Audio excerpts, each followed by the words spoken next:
aici nu e Brașov, ci e Șcheii Brașovului și nu tare Șchei să înțelegeți că nu este la Brașov și nu se spune Schei, Șchei, pentru că cuvântul de origine slavă și înseamnă coastă, deci locuitor de coastă.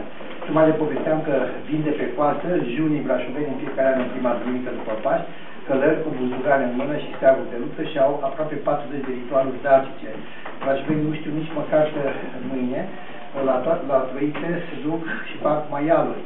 Au ritual pe tot parcursul anului, cei mai mulți și urma de ritualul de prima duminică după Paști. Ei tocmai s-a născut școala. Știe cineva de când datează prima școală românească? Știți care e culmea? Nici eu nu știu. E atât de veche de nu se mai știe. De 42 de ani mă străduiesc să aflu și am luat de bună afirmația din istoria învățământului, pagina 162, care spune că prima școală românească asta datează din veacul 16 și că era o școală umanistă pentru fii de iovaci din veacul 16 de limbă slavonă. Vă dați seama ce afirmație nefericită. Cum să fie școala în secolul XVI, când cronica Bisericii spune că s-a zidit Sfânta Biserică și școala 1495, deci clădirea asta e clădită, zidită la 1495 ca lăcaș de școală. Cum să fie de slavonie? Păi de ce mai folosea cineva slava în secolul XVI? Noi tipăream aici cărțile în limba română. O să vedeți Stipanița în secolul XVI prin diaconul Corești. O să vedeți Stipanița și cărțile în original. Cum să fie școala pentru fii de iovaci? Păi cel mai sărac șchei avea cam 3000 de oi.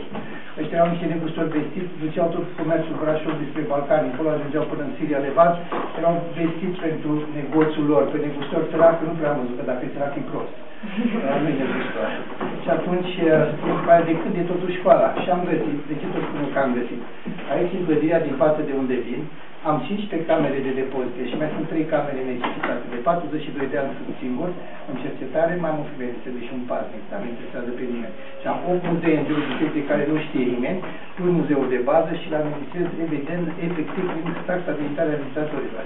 Și de ăștia rar se întâmplă. De o săptămână n-a venit nimeni. Nu ne interesează. Deci pur și am un tezaur care nu are nimeni. Păi am 6.000 de cărți vechi, Academia Română are 3.000.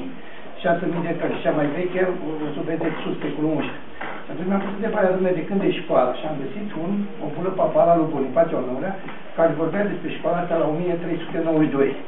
Și în globul bisericii s-au găsit documente de construire clădirii la 1495 și era a 8-a clădire ca dimensiune în Brașov la vremea aia. Și astăzi merge și mai departe și o să vă arăt manualul de școală din veacul 11, nu vă vine a crede. O să-l vedeți sus la etaj, l-am expus, nu are decât 700 de pagini. Ca nu cumva să gândiți că elevii de atunci învățau puțin și voi drăguți învățați prea mult. M-am pus întrebarea, domnule, cine venea la școală să învețe după un asemenea manual?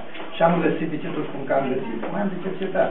Am găsit un catalog de elevi. Eu cred că este cel mai vechi din țară. 1730.